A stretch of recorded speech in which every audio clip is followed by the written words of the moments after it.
একটা সময় ছিল দুপুরবেলা প্রায় প্রত্যেক দিনই আমি কেক বানানোর ট্রাই করতাম।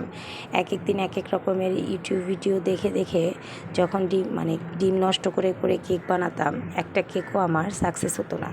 কেন জানি ভেতরে কাঁচা থাকতো, ওপরে হয় বেশি ফুলে গেছে বা নিচে পুড়ে গেছে বা টেস্ট ভালো হয়নি বা মেজারমেন্ট কোনো না কোনো একটা ব্লান্ডার আর কি হয়েই যাইতো। তো এরকম একটা প্রবলেম হতে হতে হতে হতে আমি যখন কেক বানানোর ট্রাই করা ছেড়ে দিলাম। তারপরে একদিন কেন জানি নিজের মনে হলো যে আমি নিজের মতো করে একটু বানাই। যেদিন আমি লাস্ট নিজের মতো করে বানাইছিলাম, সেদিন আমি কোনো ইউটিউব ভিডিও দেখি নাই, একদম সম্পূর্ণ নিজের ইচ্ছাতে। কারণ ভুল করতে করতে আমার কাছে মনে হচ্ছিল যে এরকম এরকম করে দিই, তো ধৈর্যও আসলে হচ্ছিল না যে ভিডিও অনুযায়ী ফলো করতে করতে একটা কেক বানাবো। তো যেদিন আমি নিজে থেকে ট্রাই করলাম, সেই দিনই আসলে ভালো হয়েছিল এবং এতটাই পারফেক্ট হয়েছিল, হয়তো দোকানের মতো ওরকম টেস্ট না হলেও টেস্ট একেবারে যে খারাপ ছিল তা না।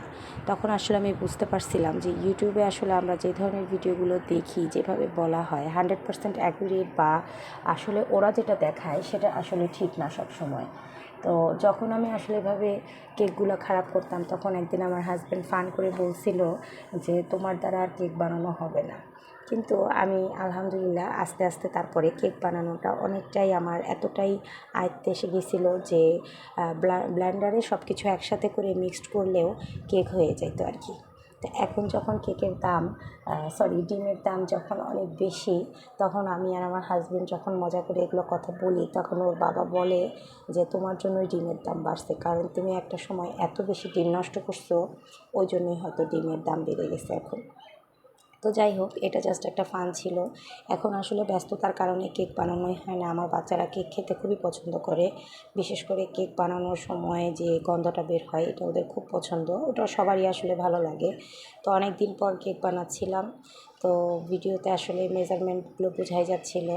তো এই যে এখানে 30 মিনিটসের একটা দিয়ে দিলাম, আপনার 30 মিনিট 180 ডিগ্রি অ্যাঙ্গেলে ফুল ইয়াতে আর কি পাওয়ারে হচ্ছে যে কেকটা দিয়েছি।